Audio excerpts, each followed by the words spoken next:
Can we also talk about why there are so many dog movies? Like, of all animals, why are there so many dog movies? Why aren't there, like, I don't know, snake movies or snail movies? Like, why dogs? No one wants a snake movie. Like, the only snake movie I can think of is The Jungle Book, where the snake is, like, the bad guy. So no one wants a snake movie.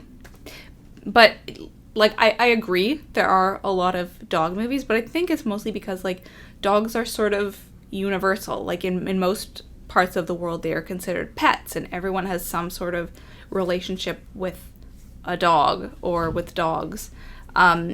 So it's something that will have a wide appeal.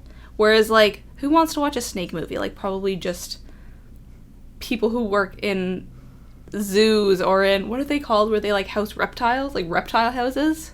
Yeah, but also, like, koala bears. I don't know. There aren't any, like, koala bear movies or sloth movies. I mean, the sloth was in Zootopia, but other than that, there's been no sloth movie. And in Ice Age.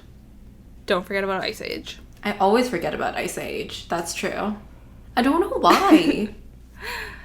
Well, there were some kind of obscure animals in Ice Age, right? It's like a woolly mammoth, a sloth, and a tiger. It wasn't a tiger, but it was like some such creature from back in the day. You know what I'm talking about, right? Yeah. The white. Anyways, yeah, I think dogs are just, like, more universal, and also, like, people find them cute. Like, they are among the cutest animals, especially as puppies. So that's why. But also, like, a lot of people have cats too, and people find cats really cute, and there's not a lot of cat movies I can think of apart from Cats. There was a movie called Cats versus Dogs, I think. And I think the cats were evil. I don't know. That is something that the filmmaker decided to do. Or the screenwriter, not the filmmaker. But I mean, I personally am a dog person, not a cat person. So I agree with that take.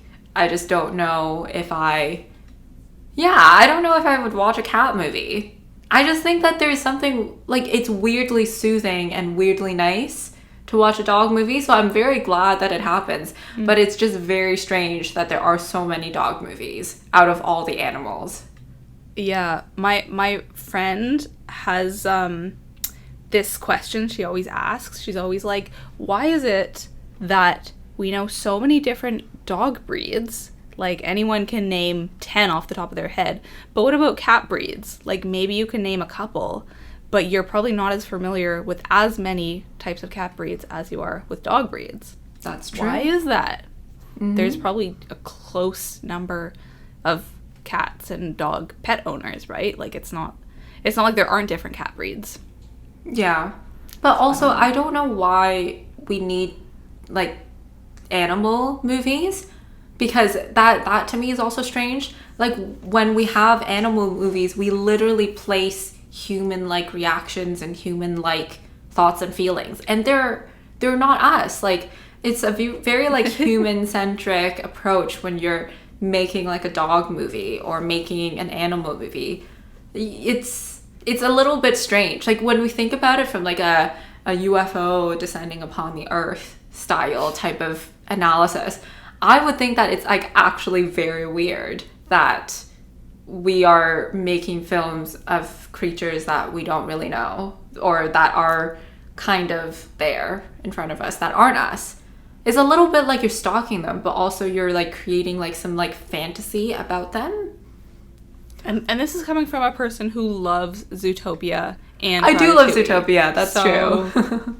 Like, I think you like animal movies. I like animal movies. I just think that there's, like, something weird about that. About, like, if we think about it from a very, very objective, like, 5 steps back type of viewpoint, I think it's a little bit strange that we have this fascination with, like, animals. Yeah. Well, what you're talking about is anthropomorphism.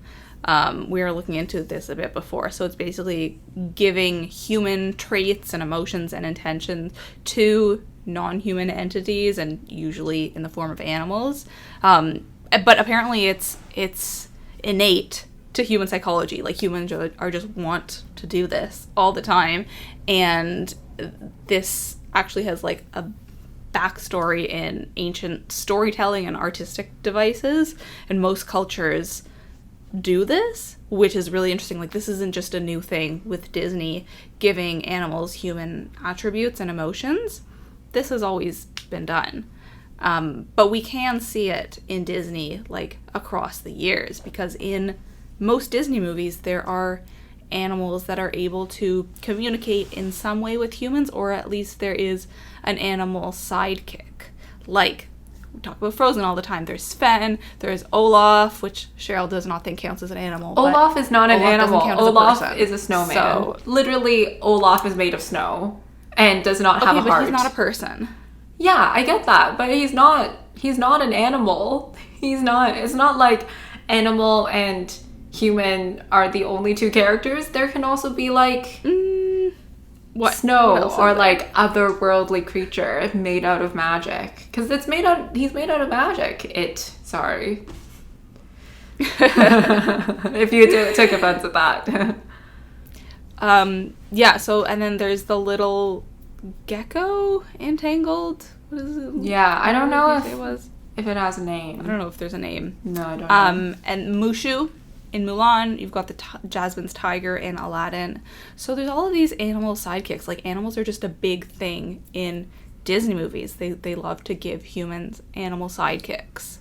Yeah. And then, interestingly, in 101 Dalmatians, it's almost like the humans are the sidekick. Like, the animals are the main characters in the movie, and humans are the animal sidekicks. And the humans are incapable of being useful at all. Like, it's the dogs that have to solve the mystery of where the puppies are and bring them back home and put an end to Cruella.